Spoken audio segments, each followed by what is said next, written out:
ഒരു ചക്കയുടെ പണിപ്പുരയിലാണ് കണ്ടോ. ഇത്രയാക്കി നമ്മൾ ഇട്ട് ചക്ക വെട്ടിപ്പറിച്ചെടുത്തു. ഇനി ഇതിൻ്റെ ചകണി കളയലാണ് നമ്മുടെ പണി. അപ്പം ചകണി നമ്മൾ കുറച്ച് കളഞ്ഞിട്ട് ഇനി ബാക്കി ഇനിയും ഇതും കൂടി ചെയ്യാണ്ട്. ഇപ്പം കളയുന്ന എങ്ങനെയാണെന്ന് വെച്ചാൽ ഇവിടെ നമ്മൾ വെട്ടി ചകണി കളഞ്ഞിട്ട് ഇവിടെ നമ്മൾ അരിഞ്ഞ് ഇവിടെ അരിഞ്ഞ് അതെന്തിനാണ് അരിയുന്നതെന്ന് ചോദിച്ചു കഴിഞ്ഞാൽ നമുക്ക് ഇച്ചിരി വറക്കാനെടുക്കണം. വറക്കാനുള്ള ചക്കയൊന്നും ഇല്ലിത്. എന്താണെന്ന് വെച്ച് കഴിഞ്ഞാൽ ചെറിയ ചക്കയാണ്. ഇതിൻ്റെ ഇവിടവും പോയി കഴിഞ്ഞിട്ട് എന്ത് നീളമാണ് കിട്ടുന്നത് കിട്ടത്തില്ല. എന്നാലും നമുക്ക് ഇച്ചിരി എടുക്കണം. എന്ന് പറഞ്ഞാൽ വറുത്ത് മാത്രം കഴിക്കുന്ന ഒരാളുണ്ടല്ലോ, അപ്പോൾ ആൾക്ക് ഇച്ചിരി കൊടുക്കണ്ടേ അതിന് വേണ്ടി. അപ്പം നമ്മളിതിങ്ങനെ ആക്കി കിട്ടിയതാണിത്. ഉണ്ടോ, മോടം ഇങ്ങനെ അരിഞ്ഞ് കിട്ടിയതാണിത്. വറുക്കാൻ നമ്മൾക്ക് കുറച്ച് കിട്ടി. മോടമാക്കി രണ്ട് വശം അരിഞ്ഞ് കഴിഞ്ഞപ്പം കിട്ടുന്ന ഇത്രയും നീളമേ കിട്ടുന്നുള്ളൂ. ചിലതൊന്നും അത്രയും കിട്ടത്തുമില്ല.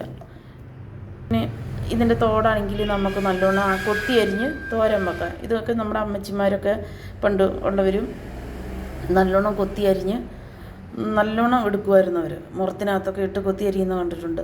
അപ്പോൾ തോരൻ വെച്ച് കഴിഞ്ഞ് കഴിഞ്ഞാൽ അത് നമുക്ക് ചോറിൻ്റെ കൂടെ ഇട്ട് ഇളക്കി കഴിക്കാൻ നല്ല രുചിയാണ്. അത് തോരൻ വെക്കുന്നത് എങ്ങനെയാണെന്ന് വെച്ച് കഴിഞ്ഞാൽ ഇച്ചിരി തേങ്ങയും ഇച്ചിരി വെളുത്തുള്ളി, ഒരു ലേശം ജീരകം, ഇച്ചിരി ചുമന്നുള്ളി, പച്ചമുളകോ അല്ലെങ്കിൽ കാന്താരിയോ ഇതൊക്കെ നമുക്ക് ഉപയോഗിച്ചിട്ട് ഒതുക്കി തോരൻ വെച്ചെടുത്ത് കഴിഞ്ഞാൽ നല്ല രുചിയാണ് ചോറുണ്ണാൻ. ഇത് മാത്രം മതിയാവും. എന്നിട്ട് പിറ്റേ ദിവസം പഴങ്ങിയൊക്കെ കുടിക്കാൻ എന്ത് രസമെന്നറിയാമോ. അപ്പോൾ ഇച്ചിരി ഉണക്കമീനും ഇച്ചിരി മോരും ഒക്കെ ഉണ്ടെങ്കിൽ നല്ല രസമാണ് ചോറുണ്ണാൻ. അപ്പോൾ ഇതും നമുക്ക് കളയാനില്ല. ഇത് മാത്രമേ ഉള്ളൂ കളയാൻ. പിന്നെ നമുക്ക് ഈ ചകണിയാണെങ്കിൽ ഈ വറുക്കുന്ന കൂട്ടത്തിൽ ഇതിട്ട് വറക്കാം. നല്ലതാണ്. മിച്ചറിനൊക്കെ വറുത്തൊക്കെ ഇടുക നല്ല രസമാണ്.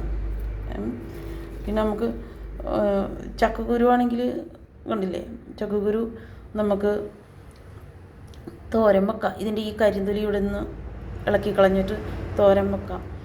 പിന്നെ മെഴുക്കുവരട്ടി വെക്കാം, നല്ല രുചിയാണ് മെഴുക്കുവരട്ടിയൊക്കെ. പിന്നെ വേവിക്കാം. വേവിച്ച് കഴിഞ്ഞിട്ട് നല്ല ഇറച്ചി വേവിക്കുന്ന പോലെ നമുക്ക് വേവിക്കാം. എന്ത് രസമെന്നറിയാമോ, തേങ്ങാക്കൊത്തൊക്കെ ഇട്ടിട്ട് വേവിക്കണം, നല്ല രസമാണ്. പിന്നെ നമുക്ക് ഇതും കൊണ്ട് എന്താണെന്ന് ചോദിച്ചു കഴിഞ്ഞാൽ നമുക്ക് നമുക്ക് തിന്നാം. പിന്നെ നമുക്ക് ചുട്ടിട്ട് അല്ലെ വറക്കാം. വറുത്തിട്ട് നമുക്ക് ഉരളിലിട്ടിടിക്കാം. ഇപ്പോൾ ഉരളില്ലല്ലോ, അപ്പോൾ നമുക്കെന്ത് ചെയ്യാം, മിക്സിയിലിട്ട് കറക്കിയെടുത്തിട്ട് തേങ്ങയും പിന്നെ ശർക്കരയും കൂടി ഇട്ടിട്ട് നല്ല രസമാണ് തിന്നാൻ. ഈ ഉണ്ട പിടിച്ചൊക്കെ തിന്നാൻ. പിന്നെ ഇതിൻ്റെ പാട നമുക്ക് കളയേണ്ട ആവശ്യമില്ല. പാടയും നമുക്ക് ഇതിൻ്റെ കൂടെ ഇട്ട് വറക്കാം. ഇത് വറുത്ത് കോരി കഴിഞ്ഞ് കഴിയുമ്പോൾ ഈ പാടയും വറുത്തു നല്ല രസമാണ് കഴിക്കാൻ. ഞാൻ ചക്കയുടെ മടൽ ഈ കൂടിനകത്തെല്ലാം കൂടി കയറ്റി ഞാൻ വെച്ചേക്കുകയാണ്. അങ്ങനെ പറഞ്ഞുകൊണ്ടിരുന്നു കഴിഞ്ഞാൽ പണി നടക്കത്തില്ലല്ലോ. അപ്പം എന്താണെന്നറിയാമോ, നമുക്കിത് അരിഞ്ഞുകൊണ്ട് പറയാം, അതല്ലേ നല്ലത്. അപ്പം